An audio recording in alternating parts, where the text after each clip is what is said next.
Lecture 45 आज के lecture का आगाज करते हैं। टॉपिक हमारा चल रहा है पार्टनरशिप। आज के लेक्चर में हम स्टडी करेंगे difference between partnership and co-ownership. Partnership और उसके सेक्शंस हम पढ़ चुके हैं। प्रीवियस लेक्चर में हमने डिफरेंट केस स्टडीज को सामने रख के ये डिसाइड करना सीखा था कि कैसे एनालाइज करेंगे कि कुछ लोग अगर दो या से ज्यादा लोग इकट्ठे हैं तो वो पार्टनरशिप है कि नहीं। तो टेस्ट ऑफ पार्टनरशिप का कंसेप्ट हमने प्रीवियस लेक्चर में सीखा। आज के लेक्चर में हम स्टडी करने जा रहे हैं को-ओनरशिप और पार्टनरशिप में फर्क है, और फिर टाइप्स ऑफ पार्टनरशिप और टाइप्स ऑफ पार्टनर। ये दोनों लर्निंग ऑब्जेक्टिव में फर्क ध्यान में रखिएगा। एक है टाइप्स ऑफ पार्टनरशिप, पार्टनरशिप यानी वो बिजनेस, वो कितने टाइप्स का हो सकता है, टाइप्स ऑफ पार्टनरशिप। और फिर दूसरा टाइप्स ऑफ पार्टनर कि जो इंडिविजुअल पार्टनर्स होते हैं वो कितने टाइप्स के हो सकते हैं। रेफरेंसेस आपके सामने मौजूद हैं, आप इनको यूज कर सकते हैं। खासतौर पे होम असाइनमेंट को नोट कर लीजिए ताकि जब आप कल क्लास में आए तो होम असाइनमेंट आपने रिटन फॉर्म में की हो, डिस्कशन में पार्टिसिपेट कर सके। क्वेश्चंस आपने ये लाजमी अटेम्प्ट करना है।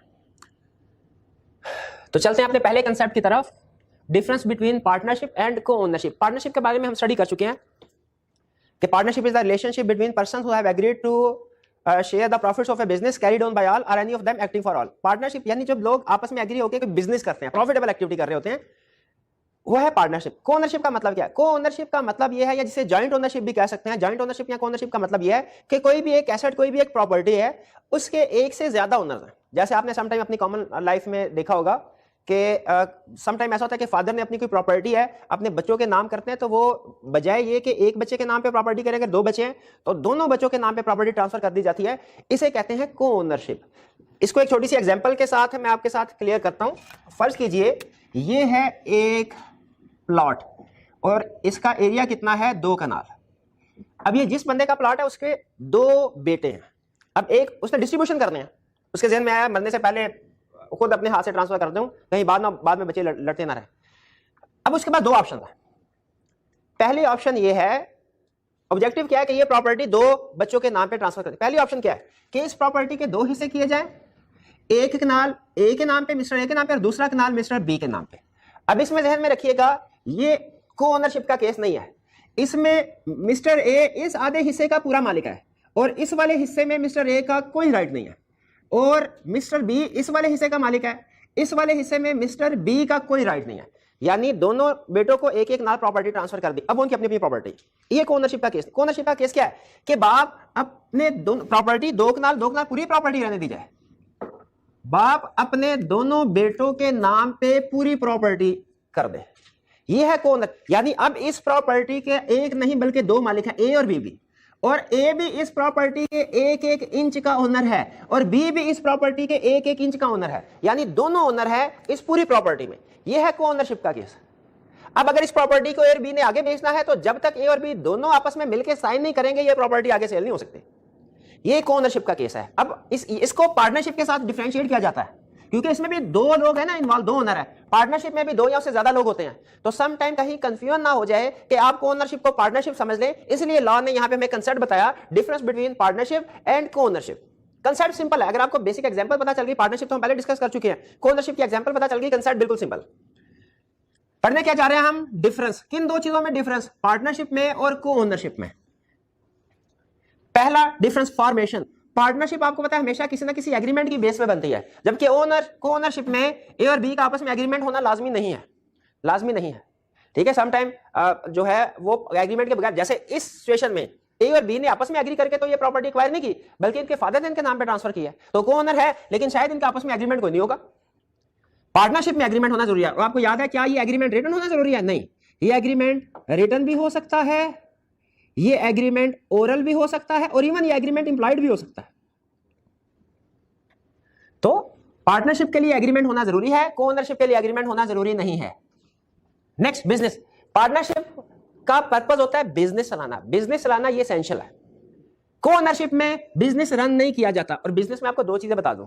बिजनेस रन करने से मुराद क्या? एक तो ये कि चैरिटेबल वर्क नहीं होगा कोई। ऐसा नहीं है कि हम 2 लोग 3 लोग आपस में मिलकर सोसाइटी की वेलफेयर के लिए कोई काम कर रहे हो। वो हालांकि 2-3 लोग आपस में मिले लेकिन उसे पार्टनरशिप नहीं कहेंगे, क्योंकि चैरिटेबल वर्क बिजनेस नहीं होता। बिजनेस क्यों नहीं होता? इसमें ऑब्जेक्टिव प्रॉफिट नहीं होता। जबकि पार्टनरशिप के लिए जरूरी है कि जो लोग एग्री हुए हैं वो प्रॉफिट पर्पस के लिए एग्री हुए हो, प्रॉफिट पर्पस के लिए इकट्ठे हुए हो, और आपस में उन्होंने प्रॉफिट एग्री भी किया। आपको याद होगा पार्टनरशिप की डेफिनेशन में वर्ड प्रॉफिट आता है कि partnership is the relationship between person who have agreed to share profits of a business. Profits of a business. तो पार्टनरशिप में बिजनेस होना लाजमी है। यानी एक तो इसमें प्रॉफिट शेयर हो रहा होगा और दूसरा ये चैरिटी वर्क नहीं होगा। सबके को ओनरशिप में बिजनेस नहीं है। क्यों? आपको याद होगा उन्होंने कुछ केस स्टडीज भी 2-3 ऐसी की हैं जिसमें लोग आपस में मिलके प्रॉपर्टी खरीदते हैं और फिर उसका रेवेन्यू एक दूसरे के साथ शेयर करते हैं। रेवेन्यू प्रॉफिट नहीं होता, रेवेन्यू प्रॉफिट नहीं होता। अकाउंटिंग में आपने पढ़ा होगा कि प्रॉफिट क्या होता है? प्रॉफिट है कॉस्ट रेवेन्यू, इन दोनों का फर्क, रेवेन्यू माइनस कॉस्ट, ये होता है प्रॉफिट। अगर आप सिर्फ कॉस्ट शेयर कर रहे हैं तो ये प्रॉफिट नहीं, प्रॉफिट नहीं है तो फिर इसका मतलब है बिजनेस नहीं है, बिजनेस नहीं तो पार्टनरशिप नहीं। तो इसीलिए पार्टनरशिप के केस में बिजनेस होना एसेंशियल है, लाजमी है। को-ओनरशिप के लिए बिजनेस लाना लाजमी नहीं। अगर दो लोग एक प्रॉपर्टी को जॉइंटली ओन करते हैं और वो उसका रेवेन्यू शेयर करते हैं, वो पार्टनर नहीं है, को-ओनर तो है, पार्टनर नहीं है। नंबर ऑफ पर्संस, पार्टनरशिप के केस में हमने पढ़ा जनरल रूल क्या है? मिनिमम नंबर ऑफ मेंबर्स होते हैं 2 पार्टनरशिप के लिए, और मैक्सिमम कितने होते हैं? 20। और इसमें हमने स्टडी किया इसकी एक्सेप्शन। बैंकिंग बिजनेस हो तो उसमें मैक्सिमम नंबर ऑफ पर्सन कितने होते हैं? पार्टनर्स 20। और अगर प्रोफेशनल फर्म हो तो उसमें नंबर ऑफ पार्टनर्स 20 से एक्सीड भी कर सकते हैं।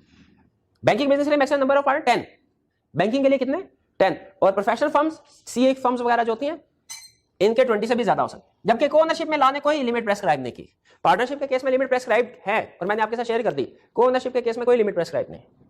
Sharing of profit, profit sharing partnership में एसेंशियल एलिमेंट। और ये आपको याद होगा, इस एलिमेंट को पकड़ के हमने बहुत सी केस स्टडी सॉल्व की थी प्रीवियस लेक्चर में कि ये देखना है प्रॉफिट शेयर हो रहा है कि नहीं हो रहा। अगर प्रॉफिट शेयर हो रहा है तो इसका मतलब है मोस्ट प्रोबेबली ये पार्टनरशिप है।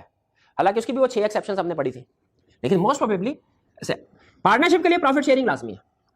को-ओनरशिप के केस में प्रॉफिट शेयर नहीं होता। प्रॉफिट शेयर तो फिर क्या शेयर होता है? पता, प्रॉफिट शेयर नहीं होता तो को-ओनरशिप में क्या शेयर होता है? रेवेन्यू शेयर होता है। रेवेन्यू शेयरिंग होती है को-ओनरशिप में, प्रॉफिट शेयरिंग नहीं होती। पार्टनरशिप में हर पार्टनर एक दूसरे का एजेंट है, हर पार्टनर दूसरे का एजेंट है, यानी वो अपने एक्ट से दूसरे को बाइंड कर सकता है। को-ओनरशिप में जो को-ओनर्स होते हैं वो एक दूसरे का एजेंट नहीं होते, वो अपने एक्ट से किसी दूसरे को बाइंड नहीं कर सकते, को-ओनर्स अलग है। ट्रांसफर ऑफ इंटरेस्ट, क्या पार्टनरशिप में कोई पार्टनर अपना इंटरेस्ट से क्या मुराद है? इंटरेस्ट से मुराद वो लोन पे इंटरेस्ट नहीं है, इंटरेस्ट से मुराद है अपना हिस्सा।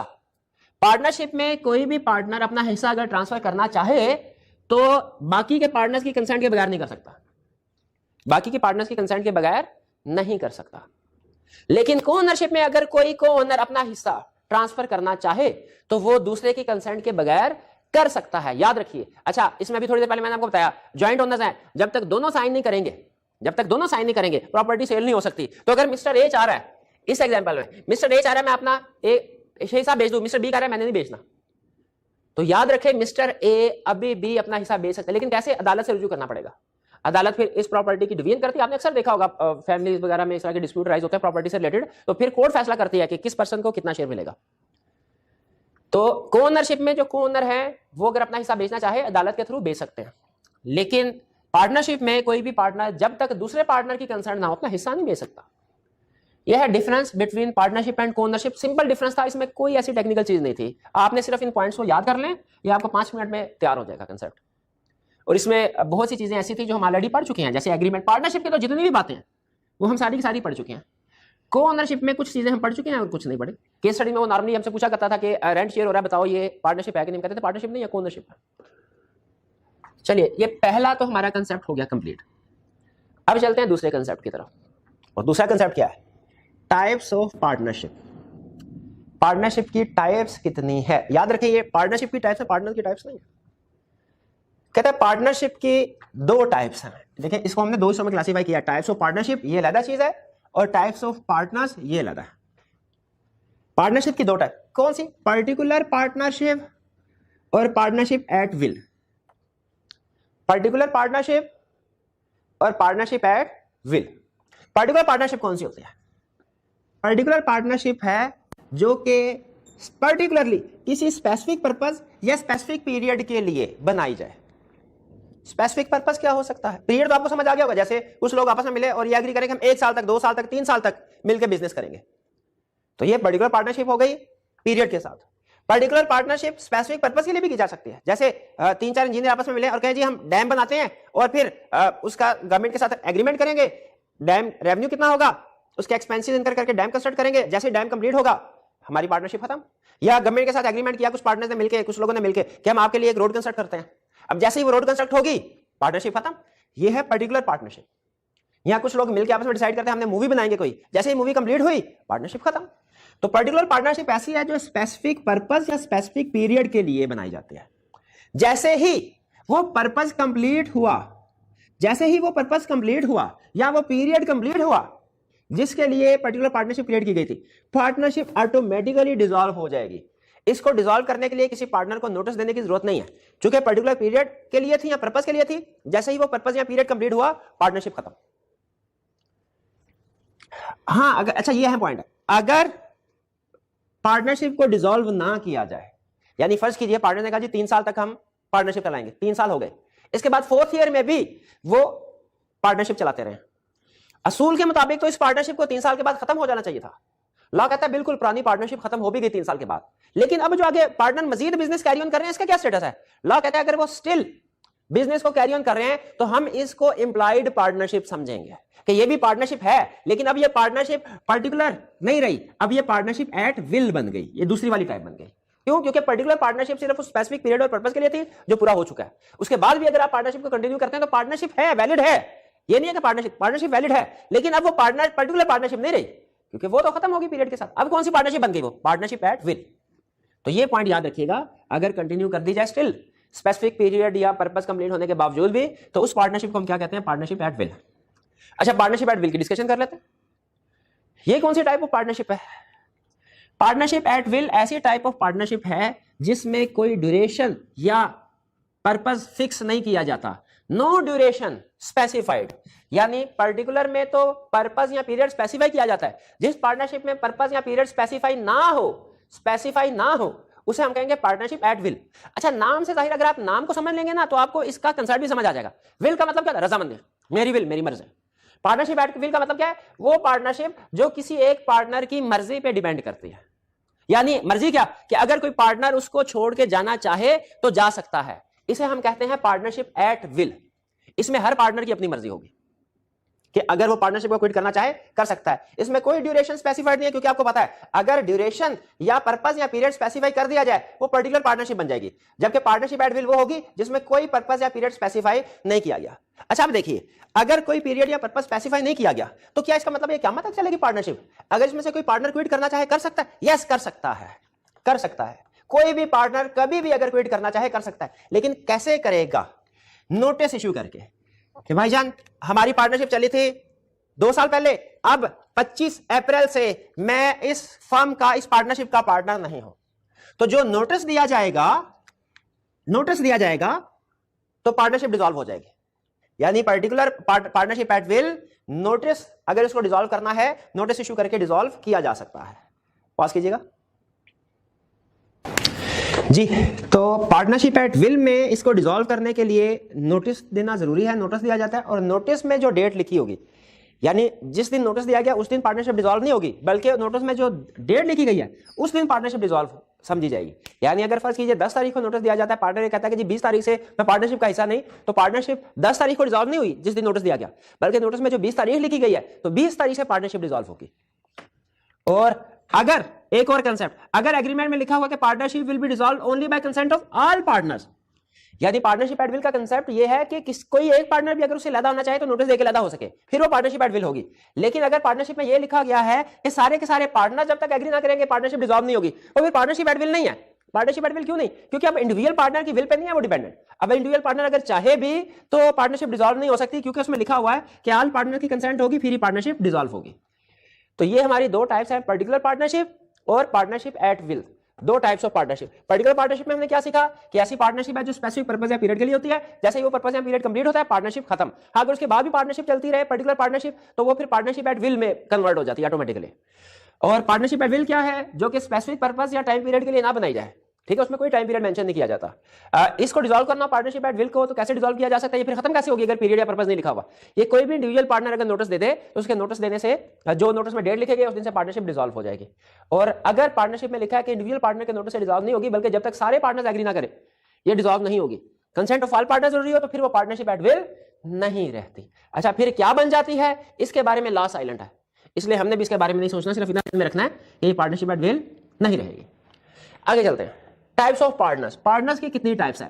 अच्छा, ये केस स्टडी के पॉइंट ऑफ व्यू से हमारे लिए समझना जरूरी है। खास तौर पे ये कुछ टाइप्स मैं मेंशन कर रहा हूं, 1 और ये 2, ये 3, ये पार्टनरशिप, तीनों पार्टनरशिप जो है ना, ये केस स्टडी के पॉइंट ऑफ व्यू से बहुत अहम है। और आगे चल के हम एक और कंसेप्ट स्टडी करेंगे डिटेल में 7 वाला। तो ये 1 बाय 1 इनको डिस्कस करते हैं। सबसे पहला पार्टनर की टाइप। अब ये पार्टनर की टाइप है, पार्टनरशिप नहीं। एक्चुअल और ऑस्टेंसिबल पार्टनर, एक्चुअल ये कैसा पार्टनर होता है? एक्चुअल पार्टनर, एक्चुअल पार्टनर भी कहते हैं इसको समटाइम एक्टिव पार्टनर भी कहते हैं। एक्चुअली एक्टिव पार्टनर ऐसे पार्टनर को कहते हैं जो मैनेजमेंट में भी है, मैनेजमेंट में इन्वॉल्व, एक्टिवली पार्टिसिपेट करता है मैनेजमेंट में, और दूसरे लोगों को इसका पता भी है कि ये बंदा पार्टनर है। Public notice is required on retirement. अगर एक्टिव, अच्छा ये रूल गौर से सुनिए, अगर एक्टिव पार्टनर रिटायर होगा, अगर एक्टिव पार्टनर रिटायर होगा तो उसका नोटिस देना जरूरी है, ठीक है। अगर एक्टिव पार्टनर रिटायर होता है और नोटिस नहीं दिया जाता तो याद रखें एक्सटर्नल वर्ल्ड यही समझ रही होगी कि ये बंदा अभी भी पार्टनर है, और ला ये कहते हैं अगर एक्सटर्नल वर्ल्ड ये समझ के कि ये बंदा अभी भी पार्टनर है, उस पार्टनरशिप के साथ एग्रीमेंट कर ले, तो वो पार्टनर जो रिटायर, एक्टिव पार्टनर रिटायर हो गया, वो भी लायबल होगा। हालांकि वो रिटायर हो चुका है, लेकिन लायबल क्यों होगा? क्योंकि इसने पब्लिक नोटिस नहीं दिया। फिर से सुन लीजिए, एक्टिव पार्टनर कौन सा पार्टनर है? ये एक्चुअल पार्टनर, जो कि एक्टिव पार्टनर ऐसा पार्टनर जो मैनेजमेंट में भी इन्वॉल्व है और लोगों को पता भी है कि ये बंदा पार्टनर है, लोगों को नजर आता है ये बंदा काम करता फेमस है। अगर एक्टिव पार्टनर रिटायर हो, रूल क्या है? उसने पब्लिक नोटिस देना है। एक्टिव पार्टनर रिटायर हो, रूल क्या है? पब्लिक नोटिस देना। अगर एक्टिव पार्टनर रिटायर होता है, पब्लिक नोटिस नहीं देता और जनरल पब्लिक उसे पार्टनर समझते हुए कोई फर्म के साथ लेन देन करे, एक्टिव पार्टनर भी लायबल होगा। ये कंसेप्ट समझ आ गया? ये केस स्टडी में टेस्ट करेगा ये पब्लिक नोटिस वाली बात। आगे चलते हैं, स्लीपिंग या डोरमेंट पार्टनर। ये कैसा बनता है? ये एक्टिव पार्टनर का अपोजिट है। एक्टिव पार्टनर कौन सा? जो मैनेजमेंट में इन्वॉल्व था। स्लीपिंग या डोरमेंट पार्टनर कौन सा है? जो मैनेजमेंट में इन्वॉल्व नहीं है। एक्टिव पार्टनर कौन सा? जो दूसरे लोग जानते थे, नोन टू अदर्स। और ये कौन सा है? जो दूसरे लोगों को पता नहीं है, नॉट नोन टू अदर्स। यानी ये वो पार्टनर है जो घर में बैठा हुआ है, सो रहा है, स्लीपिंग, सो रहा है, डोरमेंट, सोया हुआ है, ना वो मैनेजमेंट में हिस्सा ले रहा है और ना ही लोगों को पता है कि ये भी पार्टनर है। फर्क क्या हुआ दोनों में लीगली? एक्टिव पार्टनर अगर रिटायर होगा नोटिस देगा, स्लीपिंग या डोरमेंट पार्टनर रिटायर होगा नोटिस नहीं दे। क्यों नहीं देगा? पब्लिक को पता ही नहीं है पार्टनर है, तो बताने की क्या जरूरत है मैं पार्टनर नहीं रहा। ये तो पब्लिक को पता था ना मैं पार्टनर हूं, बताना जरूरी था, अब नहीं रहा। ये पब्लिक को पता ही नहीं कि ये पार्टनर है, तो बताने की भी जरूरत। ये रखिएगा, केस स्टडी में काम आएगी बात। क्या भला? एक्टिव पार्टनर रिटायर हो नोटिस जरूरी है, स्लीपिंग डोरमेंट पार्टनर रिटायर हो जरूरी नहीं है नोटिस। और फिर तीसरी, अच्छा स्लीपिंग पार्टनर से मिलता जुलता है कंसेप्ट है साइलेंट पार्टनर। ये ऐसा पार्टनर होता है जो मैनेजमेंट में इन्वॉल्व नहीं है, लेकिन लोगों को हो सकता है पता हो, इसका लोगों को पता हो। इसमें फर्क क्या भला स्लीपिंग में और साइलेंट में? स्लीपिंग वाला लोगों को पता भी नहीं है और ये मैनेजमेंट में हिस्सा भी नहीं ले रहा, लोगों को पता भी नहीं है। साइलेंट वाला मैनेजमेंट में हिस्सा नहीं लेता, लेकिन नॉर्मली लोगों को पता होता है कि ये पार्टनर है। नेक्स्ट टाइप है partner by estoppel or holding out partner. ये शायद इससे पहले भी हम टर्म कहीं पढ़ चुके हैं, ये शायद एजेंसी वाले में हमने पढ़ा था, टॉपिक एजेंसी वाले टॉपिक में, और माइनर वाले टॉपिक में भी पढ़ा था। Rule of estoppel does not apply on minor, और एजेंसी में पढ़ा था एजेंट बाय स्टॉपेल। स्टॉपेल का मतलब क्या है कि अगर कोई एक पर्सन स्टेटमेंट दे दे और उस स्टेटमेंट पे, उस रिप्रेजेंटेशन पे रिलाई करते हुए एक्सटर्नल वर्ल्ड कोई एक्शन ले ले, तो वो बंदा अब अपनी स्टेटमेंट से बैकआउट नहीं कर सकता। इसको एग्जांपल से समझते हैं। फर्ज कीजिए 4 पार्टनर्स हैं, वो बैंक के पास गए लोन लेने के लिए। रास्ते में उन्हें अपना एक दोस्त मिला, रास्ते में उन्हें अपना दोस्त ने कहा यार अच्छा घूमने फिरने मुझे भी साथ ले जाओ। मैं कहा घूमने फिरने तो नहीं, बैंक से लोन लेने के लिए जा रहा हूं। चलो मैं भी चलता हूं। पहुंच गए 5, 4 पार्टनर हैं ABCD, मिस्टर E पार्टनर नहीं है, ठीक है। ब्रांच मैनेजर के पास पहुंच गए, ब्रांच मैनेजर से इंट्रोडक्शन हुआ, ब्रांच मैनेजर कहा जी सर ये मिस्टर E कौन है? ए ने कहा ये भी हमारा भैया पार्टनर ही है, ये भी हमारा एक्चुअली पार्टनर नहीं है, मिस्टर E एक्चुअली पार्टनर नहीं है। AB ने रिप्रेजेंटेशन क्या दी उसके ऑनर में, क्या रिप्रेजेंटेशन? ये भी हमारा पार्टनर। और मिस्टर E चुप करके स्माइल लेता रहता है। लॉ ये कहता है इसका मतलब है मिस्टर E को पार्टनर के तौर पे रिप्रेजेंट किया गया और मिस्टर E के सामने, और उसने इसको निगेट नहीं किया, ना नहीं की। इसका मतलब इसकी तरफ से इंप्लाइड एक्सेप्टेंस है। वो अगर पहले पार्टनर नहीं भी था अब पार्टनर हो गया। ये है partner by estoppel. Actually partner नहीं है लेकिन लोगों को रिप्रेजेंटेशन दे दी गई और इसने इनकार नहीं किया। ये क्या है? Partner by estoppel. Partner by estoppel का लीगल इंप्लीकेशन क्या है, लीगल इफेक्ट क्या है? लॉ ये कहता है अब इस ट्रांजैक्शन के लिए जो इस रिप्रेजेंटेशन के बेस पे की गई कि मिस्टर E पार्टनर है, E भी पार्टनर ही समझा जाएगा। यानी ब्रांच मैनेजर का अच्छा मिस्टर E तो बहुत अच्छा, इसकी तो बिजनेस रेपुटेशन बहुत अच्छी है मार्केट में, चलो लोन दे देते हैं।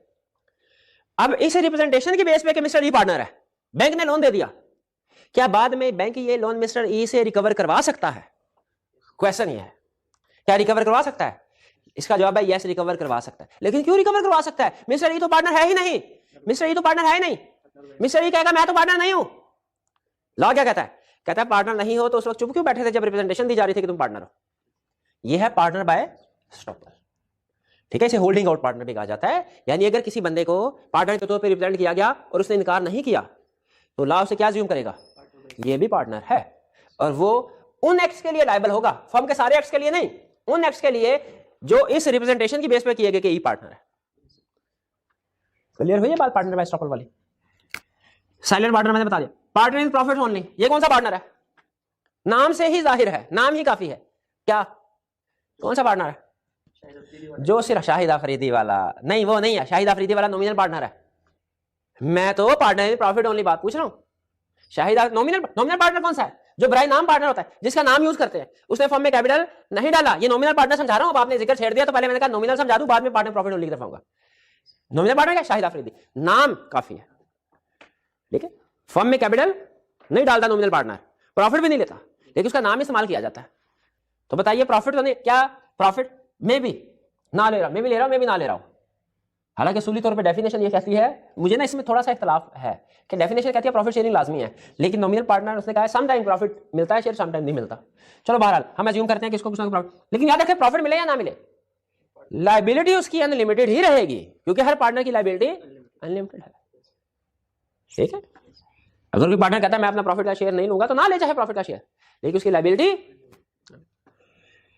नॉमिनल पार्टनर समझ आ गया। फिर पार्टनर्स इन प्रॉफिट ओनली, ये कौन सा प्रॉफिट पार्टनर है? जो लॉस शेयर नहीं करता, सिर्फ प्रॉफिट में हिस्सेदार होता है। मुझे बताइए प्रॉफिट शेयरिंग और लायबिलिटी शेयरिंग एक ही चीज है ना? फर्क है। प्रॉफिट शेयरिंग और होता है, लायबिलिटी, लॉस शेयरिंग और लायबिलिटी शेयरिंग एक ही चीज है ना? नहीं, फर्क है। लॉस शेयरिंग और चीज है, क्या ऐसा पॉसिबल है कि एक बंदा लॉस शेयर ना करता, पार्टनरशिप में लॉस शेयर ना करता हो? पॉसिबल है, लेकिन उसकी लायबिलिटी अनलिमिटेड होगी। शाबाश, लायबिलिटी अनलिमिटेड होगी उसके लिए। क्लियर हो गया बात? पार्टनर प्रॉफिट ओनली समझ आ गया? सब पार्टनर ये असल में पार्टनर है ही नहीं।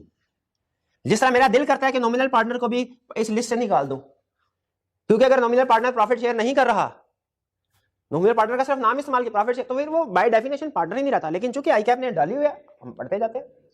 सब पार्टनर भी लिखी बड़ी बात है, पार्टनर नहीं होता। ये क्या, इसको हम क्या नाम दिया? Transfer of interest. याद है ट्रांसफर ऑफ इंटरेस्ट का कंसेप्ट समझाया था कि अगर कोई एक पार्टनर जरूरत के वक्त अपना शेयर किसी दूसरे को बेचना चाहे, क्या बेच सकता है?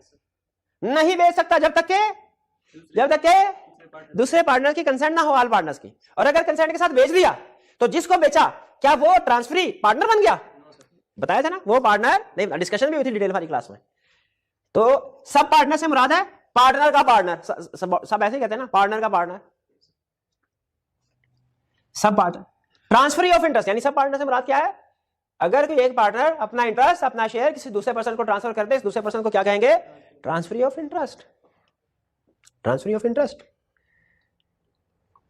तो ये ट्रांसफर इंटरेस्ट पार्टनर तो नहीं बनता, लेकिन आईकैप ने लिखा हुआ पार्टनर की लिस्ट में सब पार्टनर के तौर पे हमने भी लिख दिया, ताकि कल को अगर पूछ ले कि बताइए लिस्ट टाइप्स ऑफ पार्टनर्स बताइए, आप बता सके कौन कौन से टाइप्स ऑफ पार्टनर थे। एक्चुअल पार्टनर जो मैनेजमेंट में इन्वॉल्व है, लोगों को पता भी है। स्लीपिंग ना मैनेजमेंट में इन्वॉल्व है ना लोगों को पता है। फर्क क्या हुआ दोनों में?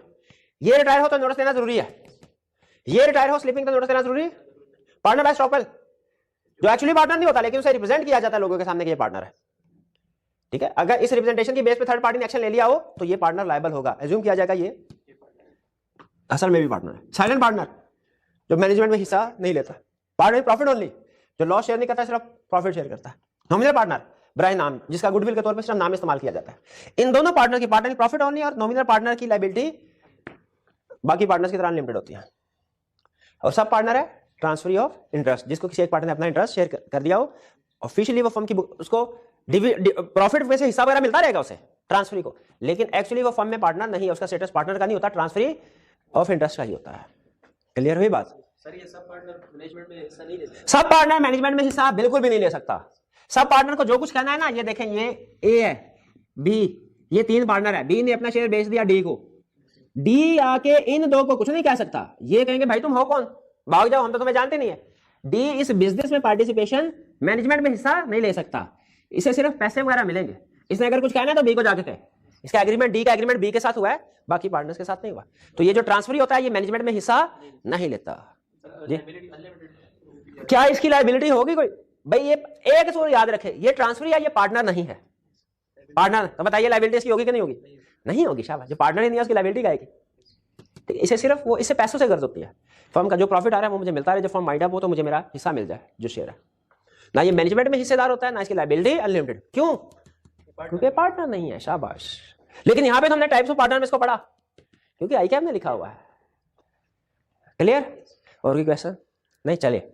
अच्छा, आज के लिए इतना काफी। लेक्चर हमारा थोड़ा छोटा है, लेकिन मैं चाह रहा हूं कि क्वेश्चन की डिस्कशन है इसके बाद, और खाली क्लास हो तो क्वेश्चन की डिस्कशन को इतना मजा नहीं आता, तो इसलिए क्वेश्चन की डिस्कशन हम इंशाल्लाह कल के लेक्चर में करेंगे। आप लोग तैयार होकर आइएगा और ये असाइनमेंट पढ़ के आइएगा। असाइनमेंट पढ़ के आइएगा। असाइनमेंट याद है ना? ये असाइनमेंट ठीक है, बुक में से 12, 12A, 13 आई कैप की बुक में एग्जाम्पल है 1929, 90 से लेकर 29 तक। ये 19 एंड 29 नहीं है, 19 to 29 है। कल आके आप कहते हैं सर सही तरह देखा नहीं था। और प्रैक्टिस क्वेश्चन नंबर 6 ये अटेम्प्ट करके रिटर्न फॉर्म में करके आइएगा, ताकि कल जब हम डिस्कशन करें तो आप पार्टिसिपेट करें और उन क्वेश्चन से भी हमारी क्विक रिवीजन भी हो जाए करके। आपको पता है ना, एमसीक्यू से भी क्विक रिवीजन हो जाती है, और हर लर्निंग ऑब्जेक्टिव के एंड में जो हम क्वेश्चन करते हैं उनसे भी क्विक रिवीजन हो जाती है। ठीक है जी, तो चलिए आज का लेक्चर यहाँ पे खत्म करते हैं हम। अल्लाह हाफिज़।